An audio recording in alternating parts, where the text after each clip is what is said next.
सगळे भगवंताच्या नामस्मरणाविषयी बोलतात। आज दत्त जयंती आहे आणि आजचा दत्तांचा जन्म हा कशा पद्धतीने झाला तेच आपण आज या गजरातून ऐकणार आहोत। बुवाने अतिशय आपल्या गायनातून गजरातून सुंदर 2-3 मुद्दे चांगल्या पद्धतीचे मांडले। भक्त प्रल्हादांचा सुद्धा मुद्दा मांडला बुवानी। पण आजकाल परिस्थिती अशी झाली आहे, खरं सांगत तर आम्ही काय दोघे जण भांडावून आणले, मी असताना नाही तर आमचे बुवा असतील, जोडीवाले असतील। भांडण या मला कधी असूच नाही, कारण भांडणाचे विचित्र प्रकार असतात। एका गावात की नाही तुमचं खरं सांगते, म्हणजे आमच्या गावातून एक विषय सांगते, बाजूच्या वाडीतलो नवरा बायकोचा भांडण झाला, एवढा मोठा विकोपात गेला तर भांडण काय विचारू नका। तो नुकतीच काही 2-4 वर्ष लग्नात झाली होती आणि भांडण असं झाला ना, तुमका सांगू काय, एकमेकांबरोबर बोलायची बंद, दोघा पण नवरा बायको बरोबर बोलणार नाही की बायको नवऱ्या बरोबर बोलणार नाही। आता मला सांगा, संसार चालणार कसो, पुढचा व्यवहार चालायचो कसो। शेवटी दोघांनी ठरवले की आपण काय करायचा, एकमेकांना आता संसार तर बरोबर चला तर कसा तरी, मग त्यांनी दोघांनी पण ठरवलेली काय, आपण एकमेकांना काय सांगू तर असत का, चिठी लिवायची आणि पुढे ठेवायची, म्हणजे त्याच्या बरोबर समजा दोघांचा आपला ठरला, मनात एकमेकांच्या ठरवल्याने आणि झाला बाबा। कसे तरी 2 दिवस ढकालले आणि तिसऱ्या दिवशी की नाही नव्यात जाता होता तालुक्यात त्यांनी चिठ्ठीत दिल्या, माका पहाटे 4 वाजता उठव, चिठ्ठीत दिल्या माका पहाटे 4 वाजता उठव आणि चिठी नेऊन बायलेच्या पांगार ठेवल्या, बायलेन चिठी वाचल्या आणि काय गंमत झाली व सकाळी नवरं उठून जो बघताना तर घड्याळ बघितले 8 वाजलेले, शिरे तंतनवून गेलो तो काय बायलेच्या अंगाने बायलेत जाऊन मारणार, एक कानपडीत ओढून देणार, तेवढ्यात बायले आपल्या पत्त्याच्या पंगारने वाढ दाखवला। पंगार काय होता, चिठी लिहून ठेवलेली होती। आता 3 वाजले, तुम्ही आता उठा, सकाळी तुमचा तालुक्यात जाऊची वेळ झाली, काय बोलणं असा विचार करा। सन्माननीय श्रीकांत राणे यांच्याकडून आमचे पगवाज वादक अजित शिरसेकर यांच्यासाठी 100 रुपयाचे पारितोषिक आले, धन्यवाद। कारण परिस्थिती अशी आहे, आजकाल कोणा बोलायची पण सोय रवलेली नाही आणि दोघांना एकमेकांना नाही बोलणार हो। पण बुवानी जे काय सांगितले आणि गजरातनं काय काय म्हटलेली आहे, म्हणजे बोलले ज्या ज्या पद्धतीने आध्यात्मिक त्या विषयावर थोडासा बोलण्याचा प्रयत्न करणार, नाही तर होणार कसं तुमचा सांगतोय, कुटुंबात एकमेकांचा भांड्या आपडल्याशिवाय तर संसार होत नाही, तर भांड्या थोडासा अर्थात करणार नाही काय। एक घरात शेतकी नाही, तुमचा सांगते एक चेडू जन्म, माझ्या आई बहिणी पाठीमागे बसले, माफ करा वाईट तुमचा सांगणार, ज्या खरा हा ज्या नजरेत दिसतात ता सांगणार, रागवू नका तुम्ही कोणी। एका कुटुंबात चेडू एक जन्म केला, आता त्या चेडू जन्म केल्यानंतर मला सांगा, अगदी प्रत्येकाची ती सवय नाही काय, मला सांगा अगदी एखाद्याच्या घरी लहान छोटा बालक जन्म केल्यानंतर कोण नाही कोण आपली बघूक जाणार, त्याप्रमाणे त्या चेडवाची आतेली म्हणता चेडू अगदी माझ्या वळणावर गेल्यासारख्या दिसतात, तकडनं मावशीली चेडू अगदी माझ्या वळणावर गेल्यासारखा दिसतात, तवसांना मोठी आकायली ते म्हणतात चेडू अगदी माझ्या वळणावर गेल्यासारखा दिसतात, आणि गावातली दुसरी काकीली म्हणतात चेडू माझ्या वळणावर गेल्यासारखा दिसतात। आता मला सांगा, प्रत्येका कसा वाटता, लहान कोणतंच बाळ असल्यानंतर प्रत्येक जण म्हणतात अगदी माझ्याच वळणावर गेल्यासारखे, पण ताच चेडू तुमका खरा सांगते साधारण 20 वर्षाचा झाला आणि समजा चुकून कोणाचा हात धरून पळून गेला तर हीच लोक म्हणतात गुडघ्या कोणाच्या वळणावर गेला,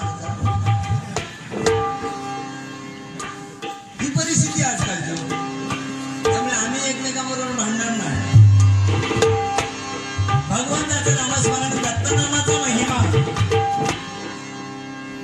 बऱ्याच ठिकाणी काही गोष्टी ऐकायला येतात, बुवा तुमच्याही निदर्शनास आल्या या गोष्टी, तर कृपया ही गोष्ट एक थांबवा, मी सांगतोय आता।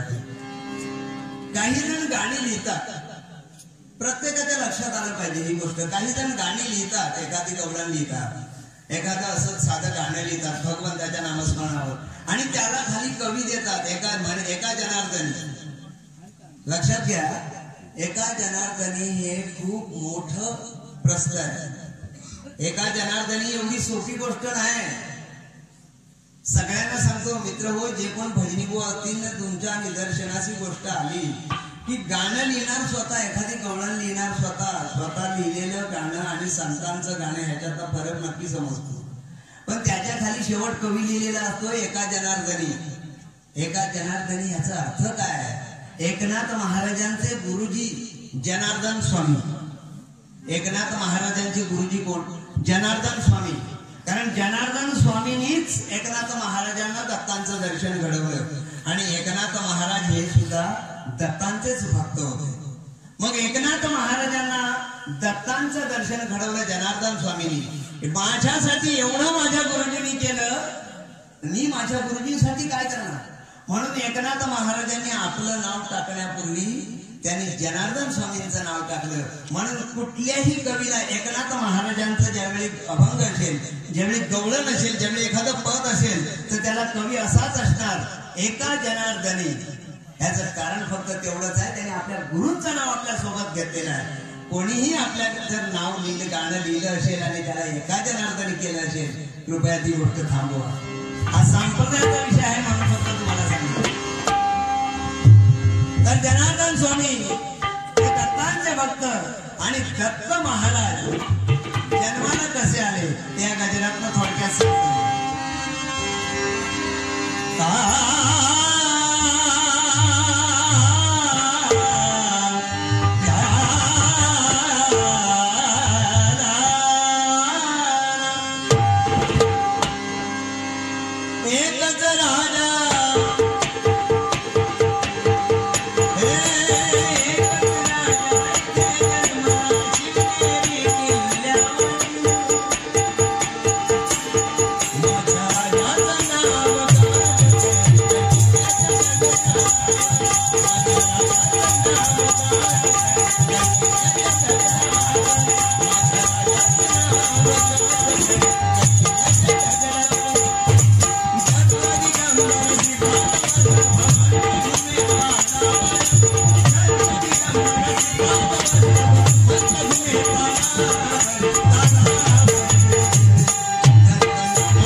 परिस्थिती एखाद्याने समजा तुम्हाला सांगतो प्रत्येकाच्या गावातली परिस्थिती आहे.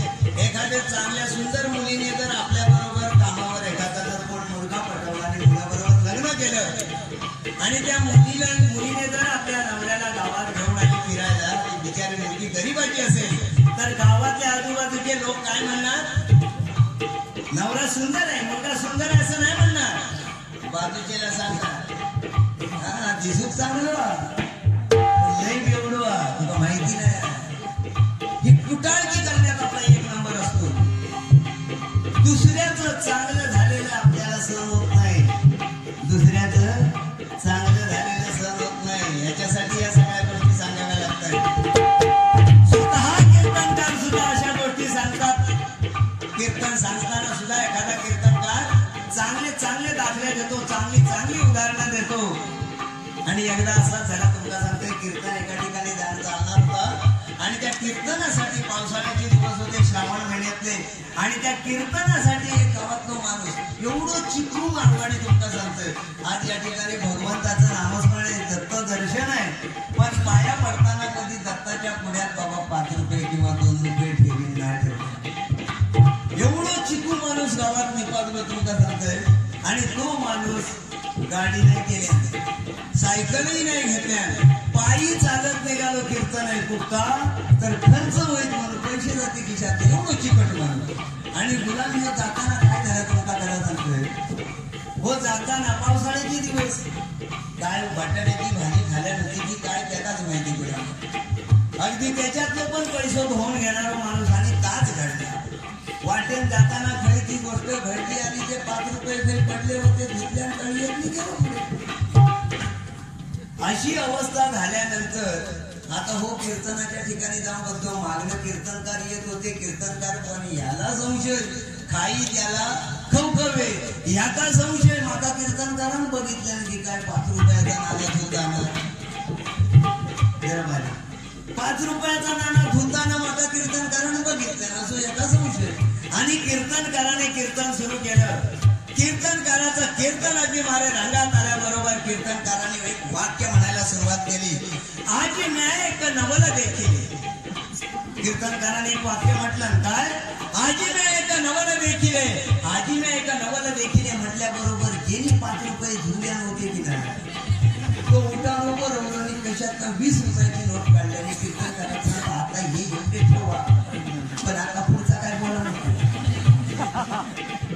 आता कीर्तन करायचा गंधच नाही हो, काय नेमक्या झाला. आता तर एका वाटला 20 रुपये बक्षीस दिले म्हणून त्या कीर्तनकाराने 20 रुपये ठेवल्याने पुन्हा म्हणता आज मैं एक नवल देखील. ह्याच्या तळपायाची आरती गेली मग का पुन्हा उठलो, खिशातनं 50ची काढल्या नोट. ह्याका वाटलं 20वर नाही भागला तर 50ची नोट काढल्याने म्हणतात गावाचे आता हे एवढे ठेवा, पण पुढचा विषय काढतो. कीर्तनकारा कायच कळत तयार नाही. शेवटी कीर्तनकाराने पुन्हा सुरुवात केली, त्याला विषय सांगायचा, आज मैं एक नवल देखील. त्याबरोबर ह्यो जो उठलो पुन्हा काढल्या खिशातनं 100ची नोट. म्हणाले ह्या नवल सांगू नको, हे 100 ठेव. कीर्तनकारानं नाव घेताय, अनाउन्स केलं, म्हणता मगापासून लय पैसे देता माका. नाव मी अनाउन्स केलं आणि तरी पण पुन्हा चालू, आज मैं एक नवल देखील. त्याबरोबर 5 रुपये झिटल्यानं तो उठलो. दादा म्हणता सांग काय सांगणार, 5 झुकलंय तेच सांगणार ना, माझे तुका 2.25 होते.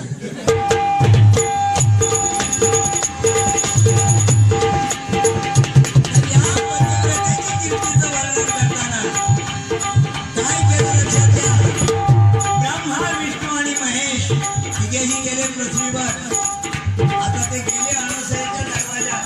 अनसुयेने स्वागत केलं तिघांचं आणि काय केलं पुढे लक्षात द्या. अनसुयेने स्वागत केले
स्वागत केलं. या म्हणाली बसा आणि काहीतरी माझ्याकडनं अन्न ग्रहण केल्याशिवाय जायचं नाही.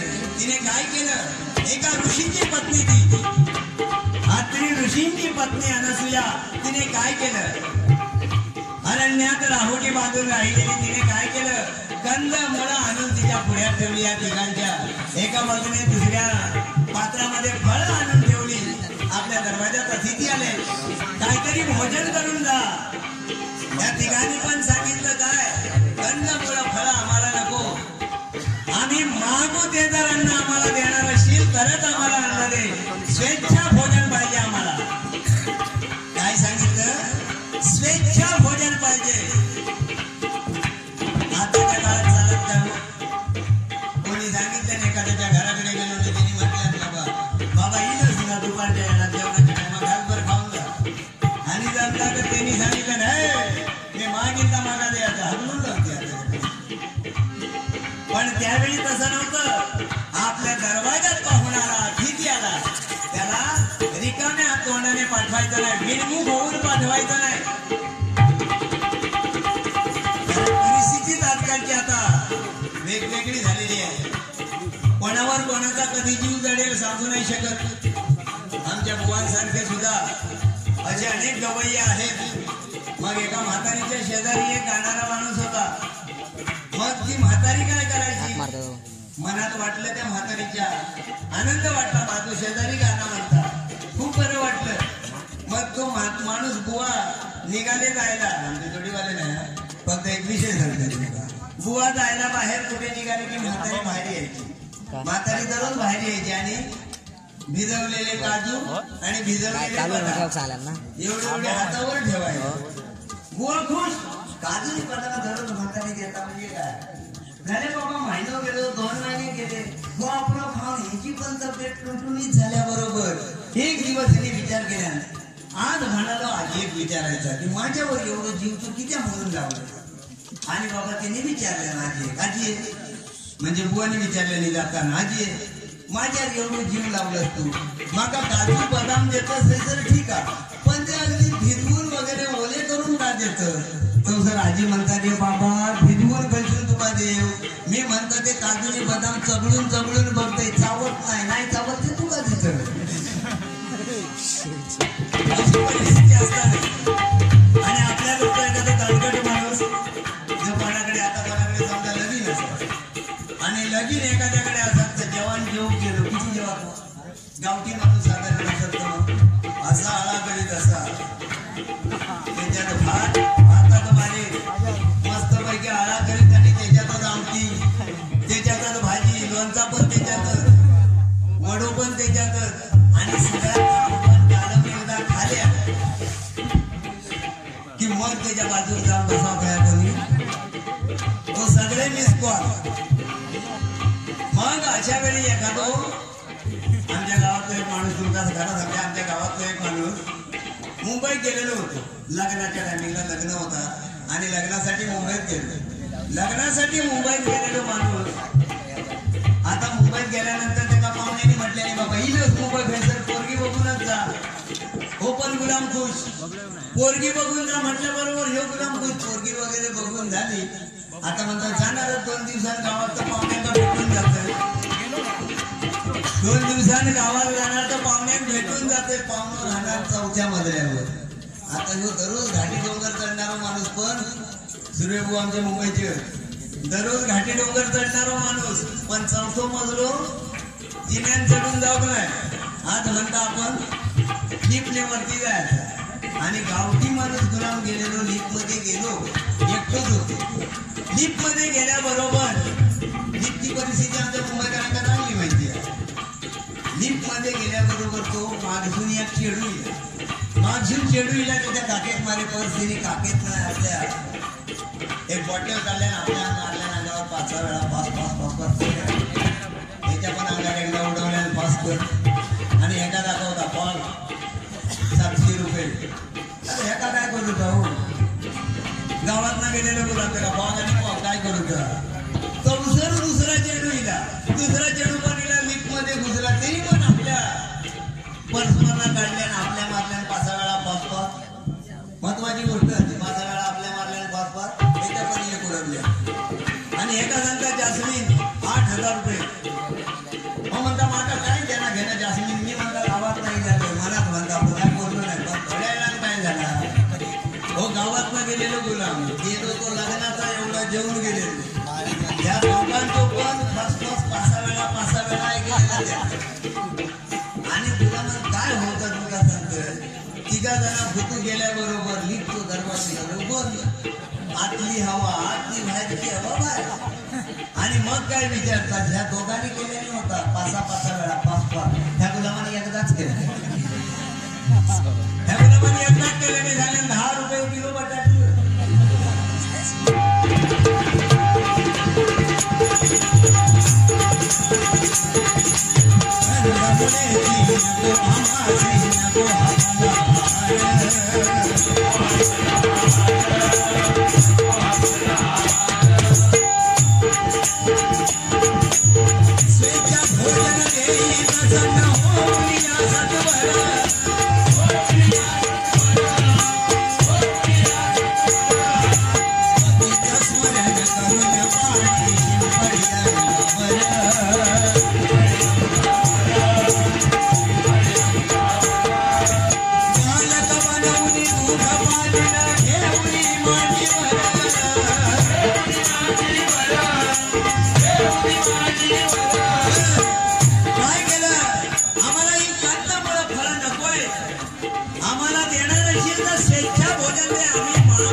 तरच आम्हाला जेवण दे नाही तर आम्हाला तुझ्याकडे जेवण नको.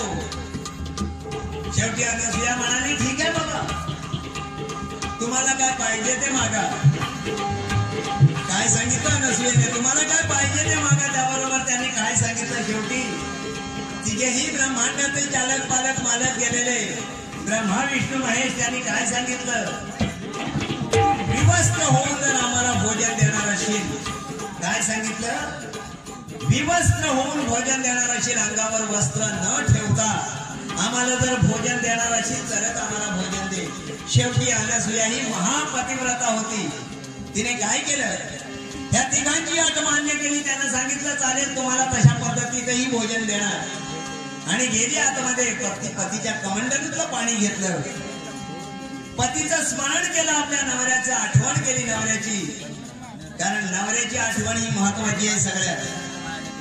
त्याचं कारण असं पतिव्रता कोणी होऊ शकत नाही. तुम्हाला सांगतो ज्याने परमेश्वरासारखी परमेश्वरापेक्षाही जास्त नवऱ्याची सेवा जर केली असेल कोणी तीच महापतिव्रता होऊ शकते. कौशिक नावाच्या ब्राह्मणाची पत्नी सुद्धा एक महापतिव्रता होती. तिने सुद्धा काय केलं बघा कौशिक नावाचा ब्राह्मण होता आणि या ब्राह्मणाला इच्छा झाली. काय इच्छा झाली तिने आपल्या बायकोला सांगितलं त्या ब्राह्मणाने कौशिकाने आपल्या बायकोला सांगितलं अगं गावाच्या वेशीच्या बाहेर जी वेश्या आहे त्या वेशेकडे मला जायचंय. स्वतःच्या बायकोला सांगायची हिंमत केली त्याने पण बायको जराही हल्ली नाही. ती महापतिव्रता होती.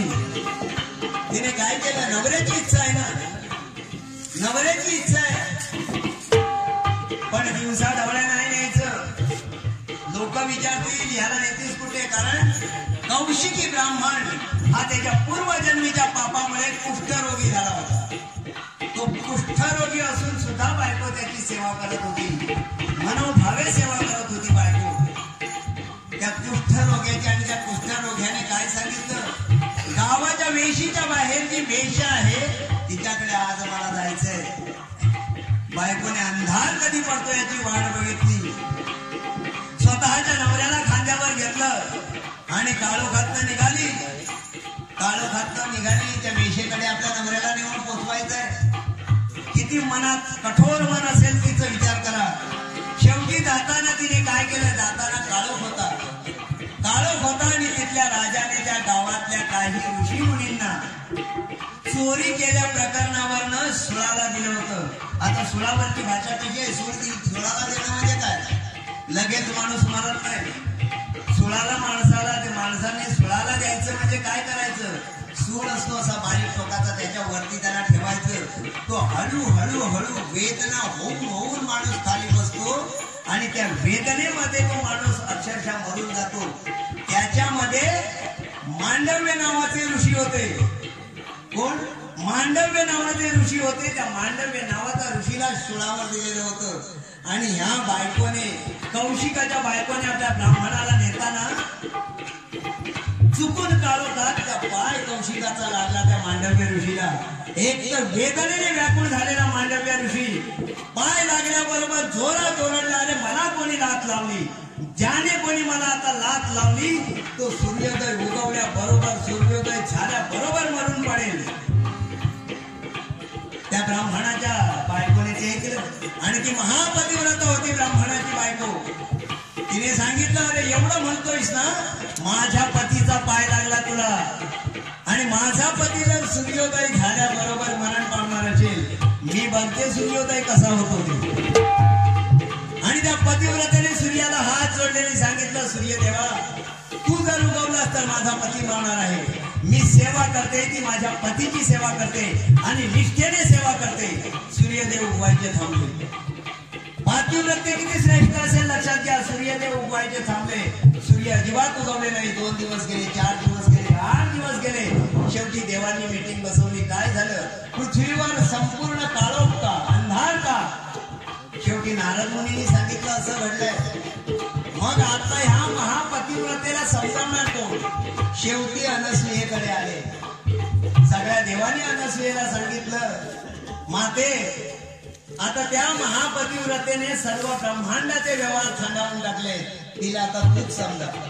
शेवटी माता अनसुया गेली आणि त्या कौशिकी ब्राह्मणाच्या पत्नीला समजावून सांगितलं, तू त्या सूर्यदेवाला उगवायला चान्स दे, उगवायला सांग, नाहीतर ब्रह्मांडाचे सगळे व्यवहार नष्ट होतील.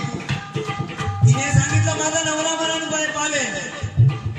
अनसुयेने सांगितलं, तुझा नवरा मरण पावणार नाही, मी आहे, मी सुद्धा तुझ्यासाठी पतिव्रताच आहे. वचन मिळाल्याबरोबर लगेच सांगितलं तिने सूर्याला, कौशिकी ब्राह्मणाच्या पत्नीने सूर्याला सांगितलं, हात जोडल्याने, सूर्यदेवा आता ब्रह्मांडाचे सगळे व्यवहार चालू होते ते तुझ्यामुळे अडकले. सूर्यदेवाने उजेड केला, उगवला सूर्यदेव आणि या ठिकाणी कौशिकी ब्राह्मण मरण पावला.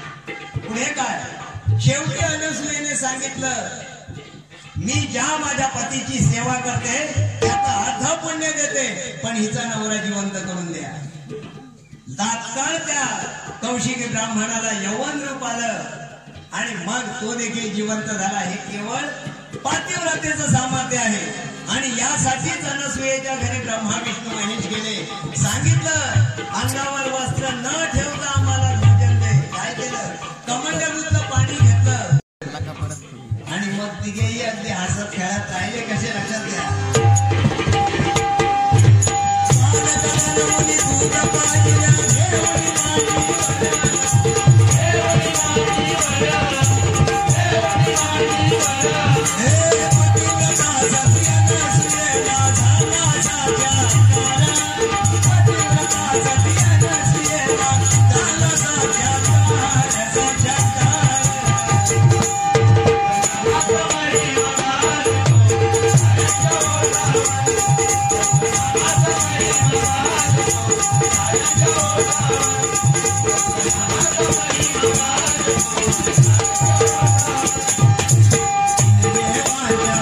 Yeah.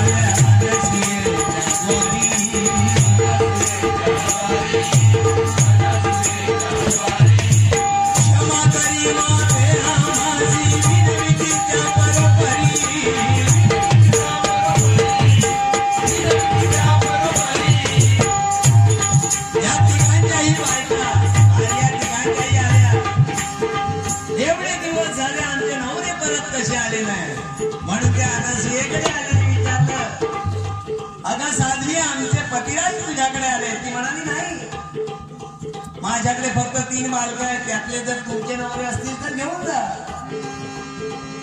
दाखवली 3 बाळ, पण नाही जमलं, ओळखायला जमलं नाही. याचं कारण फक्त श्रेष्ठ पतिव्रता अनसूया होती. ती आपल्या नवऱ्यांना ओळखू शकत नव्हती. ती काही बाळ दाखवली पण जमलं नाही. शेवटी अनसूयेने पुन्हा पाणी शिंपडलं आणि ब्रह्मा विष्णू महेश निर्माण झाले होते. तसे आपापल्या बायकांचा हात धरून जायला निघाले. बायकांचा हात धरून जायला निघाले तेव्हा अत्रि ऋषीने सांगितलं, अगं बघतेस काय, तुझं दूध प्यायले ते तिघे, पण यांच्याकडनं तुझ्यासाठी काहीतरी वर मागून घे. आणि सती अनसूयेने वर मागितला तिघांकडे. काय की श्रेष्ठ हो, भगवंत हो, तुम्ही माझ्या पोटी तिघेही एक रूपाने जन्म घ्या. आणि तो मार्गशीर्ष महिन्यातला पौर्णिमेचा दिवस माता अनसूयेच्या पोटी जन्म घेतला. तो दत्तावतार म्हणून जन्म घेतला तिघांनी. ब्रह्मदेव कोण झाले? चंद्र झाले. शंभू महादेव कोण झाले? दुर्वास झाले. आणि दत्त स्वतः विष्णू झाले. आणि अशा प्रकारे हा त्रयमूर्तीचा अवतार आज जन्माला आलाय म्हणून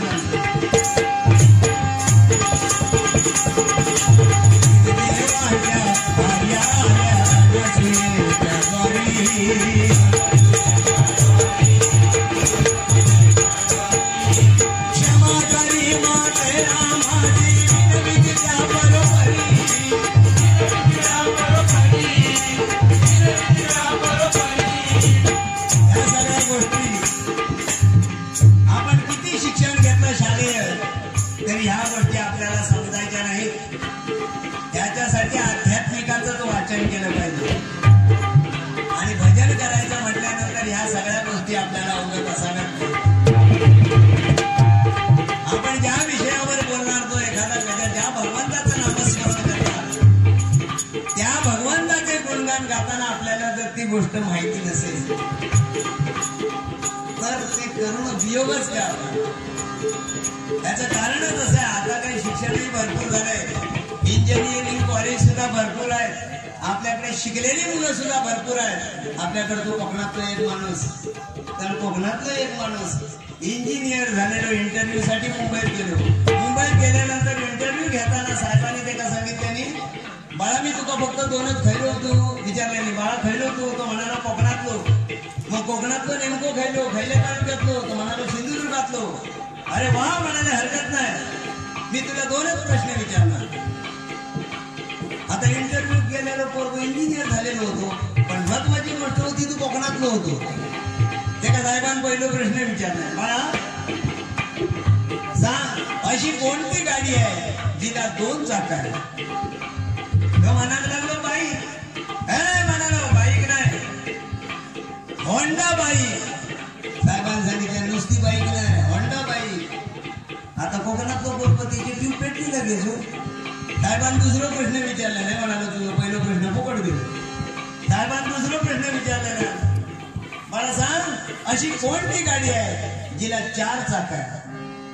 कोकणातला गेलेलो पोरगो म्हणता हो कार. हे म्हणालो अजिबात नाही, मारुती कार. जरा दोन्ही प्रश्नाची उत्तरं चुकली. आता इंटरव्ह्यू गेलेलो पोरगो नापास झालो. आता हो म्हणता नापास तर झालंय ठरवून, पण कोकणातलं तसं काही सोडून काही मी साहेबांना विचारलं, साहेबांनो सगळे तुमचे मी 2 प्रश्न ऐकून घेतले, माझा एकच प्रश्न आहे, त्याचा फक्त माझा एवढा उत्तर द्यावा, मी तुमच्या इंटरव्ह्यू नापास झाले असं सांगतो, फक्त माझ्या एका प्रश्नाचं उत्तर द्या. बोल म्हणाले, काय तुझं प्रश्न? तुझं प्रश्न काय? यानं सांगितलं कोकणात बायलेच्या नवऱ्या काय म्हणतं? काय कोकणात बायलेच्या नवऱ्या काय म्हणतात? साहेबांनी सांगलं गो. हे म्हणालो चूक, तुझ्या औशीचो गो.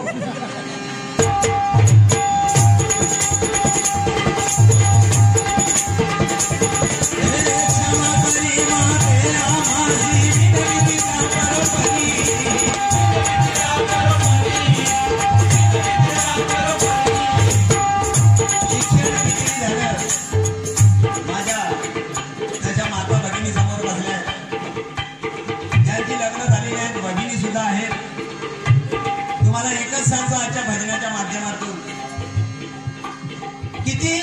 करा, कुठेही नोकरी करा, जगाच्या पाठीवर कुठेही जाऊन तुम्ही काम करा, फक्त एकच जपायचं आहे आपल्याला. लक्षात घ्या भगिनीनो, समाजात आपल्या बापाची मान खाली गेली नाही पाहिजे, एवढं फक्त तुम्ही सांभाळा. आणि देवी समान असणाऱ्या आपल्या आईच्या डोळ्यात कधी अश्रू आणून दिलं नाही, बस झालं. आजचं भजन केलेल्याचं आपण सार्थक झालं असं समजा.